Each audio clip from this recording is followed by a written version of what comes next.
You know, it's funny, when I was at Queens College as a young student, the son of an immigrant, I was very insecure about my speaking abilities. And I remember we had to take Speech 101. Can you imagine the children today would not be required to take Speech 101? They don't have to speak English. All they have to do is rub their crotch and say, conjugate the word B-I-T-C-H in 15 different varieties. That's considered English today. And if anyone criticizes them or they can't speak English properly, the teacher is thrown out of school for being a racist.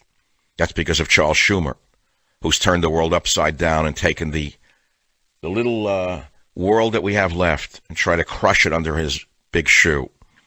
So I took speech at Queens College, and I was insecure, and two of the speakers we had to listen to, it's very interesting looking back now. One was Winston Churchill. They played records of him. Would you believe this?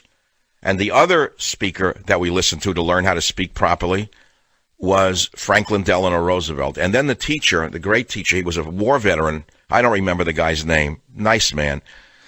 He taught us what these speeches were, not in terms of what the content was, but in terms of why they moved people.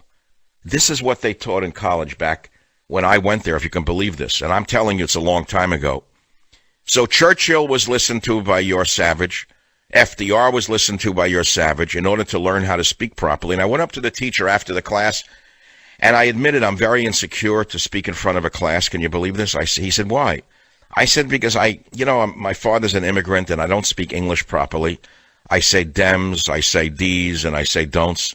He said, don't worry about that. He said, you have a wonderful voice and you're a fine speaker, and those few words don't really matter that much, and they'll change in time. You hear this? So that was then, and this is now.